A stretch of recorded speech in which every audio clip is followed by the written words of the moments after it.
Hello, Kamato Class!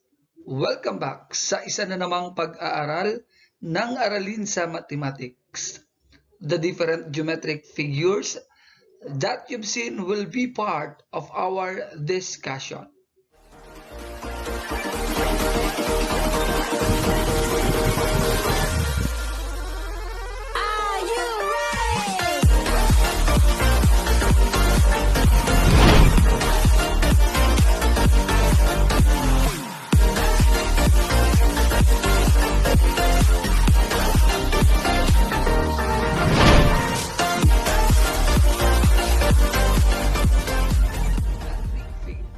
Our topic is about the relationship of geometric figures using measurements.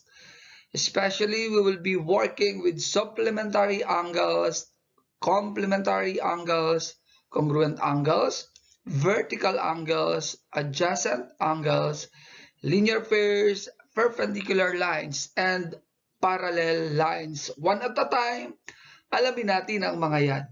And let's start. Let's start working with complementary angle. Two angles are complementary if and only if the sum of their measure is 90 degrees. Consider this figure. Let us consider that will be our angle 1. And let's have another one, and that is angle 2.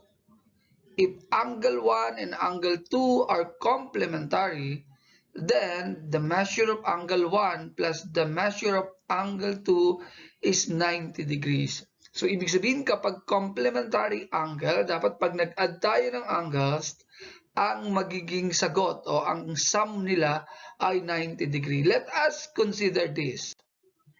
If we have this angle, let us call the first angle as angle A, which is 25 degrees. Angle B, whose measure is 30 degrees. Angle C is 60 degrees, angle D is 75 degrees, and angle E is 65 degrees. Ang tanong, kapag magkakaroon tayo ng mga angles, alin dyan ang magiging complementary angle? So let's start. Angle A and angle E. So ang complementary angle daw ay angle A at angle E. Let's check. Ang angle A natin ay 25 degrees. Plus, kasi sabi, the sum of their measure is 90 degrees. So, add natin. Angle E is 65.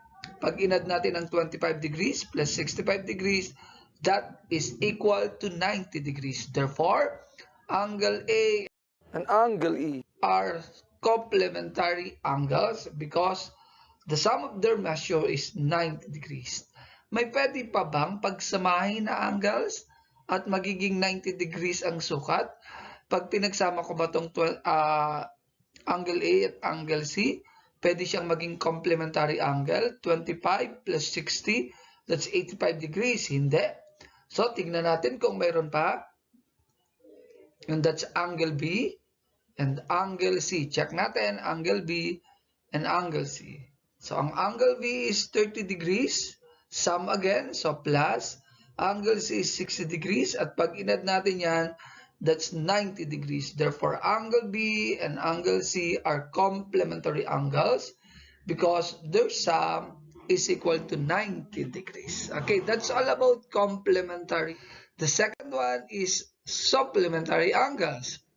Two angles are supplementary if and only if the sum of their measure is 180 degrees. Halos same siya kanina. Ito nga lang, ang sum ay dapat 180 degrees. So, consider that we have this angle 1 and we have this angle 2. So, again, if angle 1 and angle 2 are supplementary, kapag i-consider natin na itong angle na to ay supplementary, then the measure of angle 1 plus the measure of angle 2 dapat 180 degrees. So, let's consider these figures. So, let us consider that the measure of angle 1, this is angle 1, which is 120 degrees. The measure of angle 2 is 30 degrees. The measure of angle 3 is 50 degrees. And the measure of angle 4 is 130 degrees. The last is measure of angle 5 is 60 degrees. Ngayon, Alin sa mga yan ang supplementary angles pag pinagsama uli natin? Let's check it. Angle 1, angle 5. So ito daw angle na to at itong angle na to, pag pinagsama, that is supplementary angle. Check natin, ang angle 1 is 120 degrees. Sum uli, so plus angle 5, which is this one, 60 degrees. And when you add that is 180 degrees. Therefore, angle 1 and angle 5 is a supplementary angles. Okay, clear tayo dyan ha? So, let's work on with the second one. Or mayroon pa ba dyang angles na kapag pinagsama mo ay supplementary angles? Pag pinagsama ko ba yung angle 1 at angle 2, supplementary, check natin, 120 plus 30, 150 degrees. Hindi. So, let's have this one. Angle 3 naman, and angle 4. So, ito yon, angle 3 and angle 4. Ang angle 3 is 50 degrees. At ang angle 4 is 130 degrees. At pag inad yan, that is 180 degrees. Therefore, ang angle 3 at ang angle 4 ay supplementary angles because the sum of their measure is 180 degrees. Okay, sana nagkaroon tayo ng idea ano ang complementary angles at ano ang supplementary angles. Let's have another geometric figure. How about this one? Congruent angles are angles with exactly the same measure. Let us consider that we are having this angle. This is angle 1 and angle 2. If angle 1, this one, and angle 2, this other angle are congruent, then the measure of angle 1 is equal to the measure of angle 2. Dapat parehas na magiging sukat. Congruent means the same measurement. So let's have this figure again. So we have this angle A, which is 75 degrees. Angle B, which is 110 degrees. Angle C is 70 degrees. Angle D is 110 degrees. Angle E is 150 degrees, 115 degrees, and angle F is 75 degrees. So mag-name daw tayo ng congruent angle. Sabi, dapat congruent or same measure. Okay, so syempre ang angle A, and ano ba ang kasi measure ng angle A? Angle F. So they are congruent angle. Another, mayroon pa ba? Angle B is 110 degrees. So ang angle D ay 110 degrees din. Therefore, angle B and angle D is also a congruent angle. So mayroon pa bang angles na parehas ng sukat? So wala na tayong makikita. Hence, that's the only answer with respect to congruent angles. Again, palatandaan, same measure. So laging parehas dapat ng sukat ang angles. Let's have the next one. How about vertical angles? So two angles are vertical angles if and only if the side of one angle are opposite raised to the side of the other. Let us consider that we have this figure. So let's have this as angle 1 and the other one is angle 2. So if angle 1 and angle 2 are vertical angles, then the side of one angle are opposite rays to the side of the other. Let's see the figure.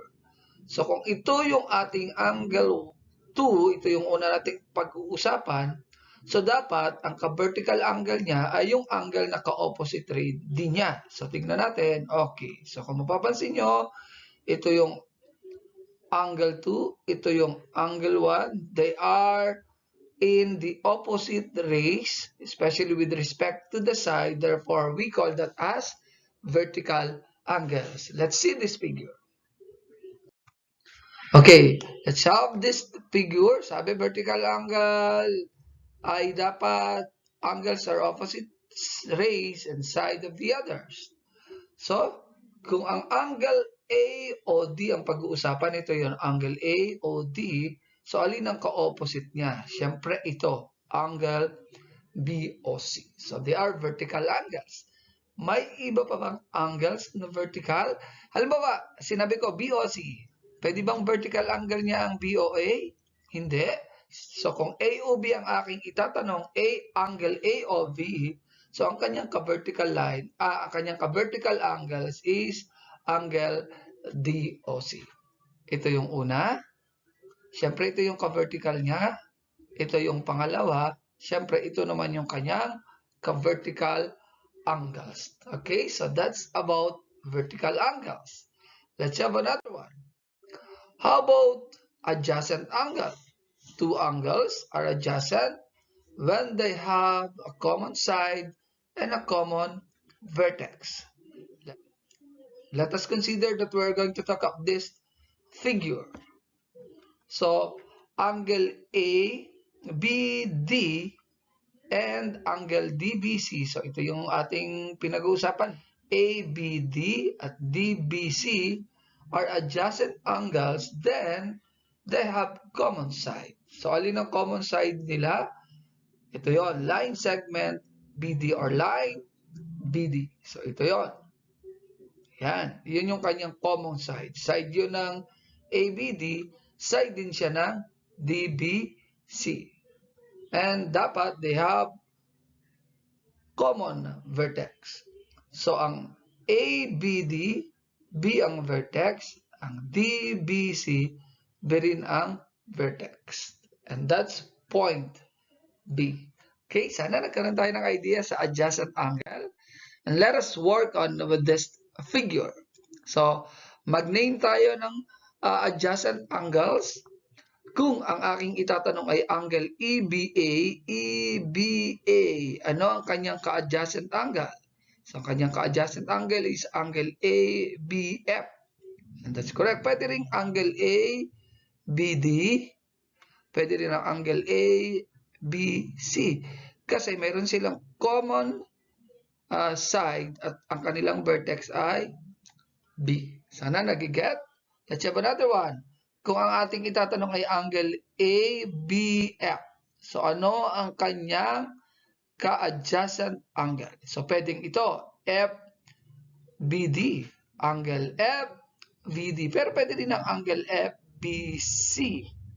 Okay, syempre dahil ABF yan, pwede rin itong EBA. Basta ang mahalaga, mayroon silang common side at common vertex. Balikan natin. ABF and FBD. Ang common side, ito yon, BF.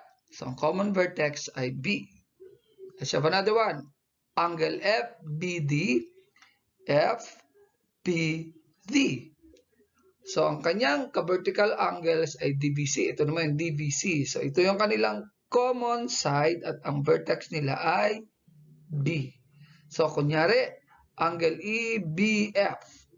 So, pwedeng ang sagot ay FBC. Ito yung kanilang common side. Ito yung vertex. EBF at saka FBC. Ito yung common side at ito yung vertex. At madami pang pwedeng example. Ang mahalaga, dapat sila may common side at common vertex. Let's have another one. How about this one? A linear pair. Two angles are a linear pair if and only if they have common side and other side are opposite rays. Let's have this figure. So let us consider that this will be our angle 1 and this will be our angle 2. So if angle 1 and angle 2 are linear pair, kung ito daw angle na to at itong angle na to ay linear pair, then they have common side. Alin yung common side? Ito yung kanilang common side, yung naging yellow. Dapat then the opposite side are opposite ray. Again, dapat the other side are opposite ray. Ito yung side at ito yung isang side, so they are opposite ray. Papunta ito doon, papunta yung isa doon. So, yun yung characteristic ng linear pair. Let us consider that we are having this. So, kung mayroon tayong angle A o V, ano ang kanyang ka-linear pair? So, ang kanyang ka-linear pair ay angle BOE. Ito yung common side at ito naman yung kanilang side na opposite ray. Okay? Let's have another one. Paano kung angle AOC? So, angle AOC, So, syempre, ang sagot naman dyan ay angle COE. Ito yung common side at ito pa rin yung kanilang opposite rays. Let's have another one. Angle AOD. So, ito namang angle AOD. So, syempre, ito naman ang kanyang kalinear pair. Angle DOE. So, ito ang kanilang common side at ito naman yung kanilang opposite rays. And that's about linear pairs. Sana nagkakaroon tayo ng idea with respect to the relationship of the geometric figures that we are talking about. Let's have another one. How about perpendicular lines? Two lines are perpendicular if and only if they form a right angles. Let's have this figure. If line AC and line DE, ito yon, line AC and line DE are perpendicular lines, then angle DBC, angle ABD, angle EBA, and angle CBE are right angles. So, lagyan natin ng symbol yung isang side. So, this symbol represent that the measure is 90 degrees. Hence, it is right angle at nagsasabi rin yan na ang dalawang line ay perpendicular. So, let's have another one. How about parallel line? Two lines are parallel if and only if they lie in the same plane and do not intersect. Like this one. So, kunyari, i-extend natin yung line, both sides, extend natin yan. Ito yung mangyayari. So, kung in-extend natin, hindi siya mag-i-intersect. So, yan ang tinatawag na parallel line. So, balik natin dun sa figure kanina. Let us consider that that is line AB and line CD. Hence, if line AB and line CD are parallel, then line AB and line CD will not be intersect. So, kahit i-extend natin yan ng extend, hindi yan mag-i-intersect. Let us consider that we are having this figure. Figure 1, figure 2, figure 3, figure 4, figure 5, and figure 6. Name the perpendicular line. So, sabihin kung anong figure ang perpendicular line. Figure 1, check natin. Perpendicular line, yes, may symbol tayo na nagre-represent na siya ay 90 degrees angle, hence, this is a perpendicular line. How about figure 4? Okay, ito naman yung line na to at saka ito. So again, because of this symbol, it represents that the measure of this is 90 degrees, hence, it is perpendicular line. Siyempre, pag naging 90 degrees ito, 90 na din itong side na to, itong angles na to, 90 na rin itong angles na to, ito din at saka ito. Same with this, 90 na to, 90 to, 90 to. Okay, let's have the next one. How about this one? Parallel lines. So, figure 3. Okay, ito daw ang parallel. Pag in-extend natin yan ng in-extend, ito rin at the other side, hindi sila mag-intersect, hence it is parallel line. Then, figure 6, ito yon. Pag in-extend ulit natin, hindi rin yan mag-intersect, hence it is parallel line. So, ang tanong, bakit hindi nakasama si figure 2? Okay, nag-intersect lang ang line, pero walang symbol na siya ay perpendicular because wala siyang symbol na nagsasabi na 90 degrees. So, we're not so sure with this. So, hindi siya perpendicular at hindi rin siya parallel kasi nag-intersect. How about figure 5? Hindi nakasama. Kung mapapansin nyo, ang figure 5, pag in-extend ko, mag-intersect sila dito. So, ibig sabihin, mag-intersect siya, hindi na siya parallel. Pero kahit nag-intersect siya, hindi rin siya perpendicular kasi hindi naman talaga makakabuo ng 90 degrees angle. So, kunyari, in-extend natin ito. In-extend natin yan. Nag-intersect, ito yung magiging angle, ito yung magiging angle, ito yung magiging angle, at saka ito. So, kung mapapansin mo, hindi naman 90 degrees, hence, it is not perpendicular. Okay, with our presentation, napansin niya, ginamit natin ang pangalan, naming ang angle, gamit ang number, gamit ang vertex, so one capital letter, at gamit ang 3 capital letters. I hope natuto tayo kamatuklas sa relationship of geometric figure. God bless us.